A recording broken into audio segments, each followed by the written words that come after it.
I found out through some heavy, deep research and then thought about it myself, and I want to tell you what I found out and why I know that this is a very important way to optimize your chances to conceive.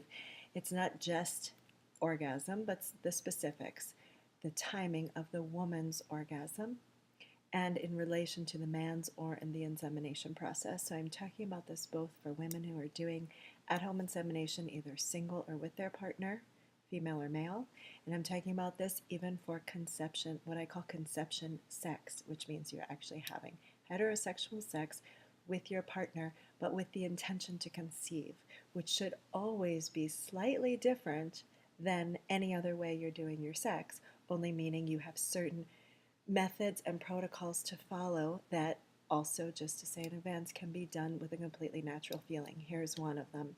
Time the woman's orgasm.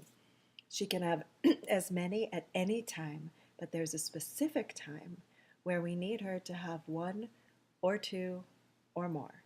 And we're just going to talk about this really up front. We're going to talk about it mechanically.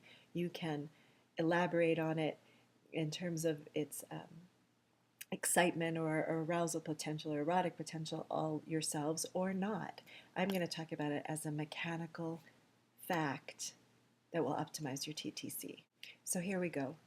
Even in the best circumstances of you having optimal fertility, there is always more of a chance that sperm can die in the vaginal canal than on the cervix. Here's why. The vaginal canal should be coated with fertile cervical fluid that drops down from the cervix during your fertile window each month.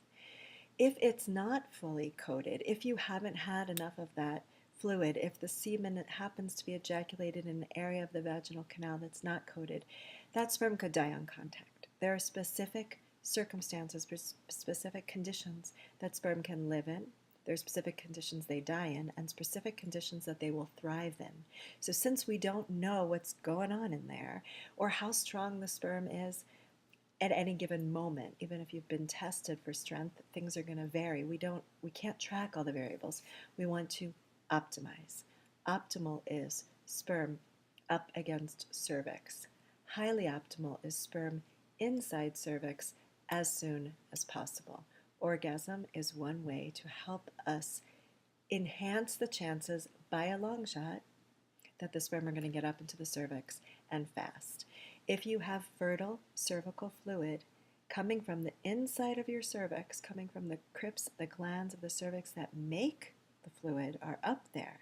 So if the fluid has not dripped down to the cervical opening or down into the vagina enough or is scant or whatever, we want to get the sperm up into the cervix. When a woman has an orgasm, typically, every woman will vary, every orgasm will vary, but typically the cervix will drop down into the vaginal canal and then pull back up like an open and then close and pull back up like a suction.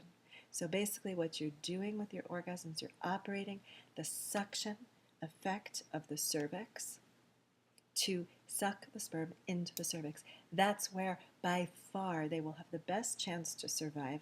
Not only that, they can hang out there and eat and drink fertile cervical fluid until the egg drops, because you should be doing your inseminations or conception sex prior to ovulation. Even if you're a half a day or a day prior, even if you're 2 or 3 days prior, this is the best time. This is your fertile window, is prior to ovulation.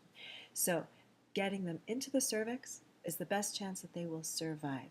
Getting them into the cervix is the best chance that they can hang out while they're waiting for the egg to come. Then they'll make it up to the egg very swiftly, penetrate it, and start making your embryo for your baby.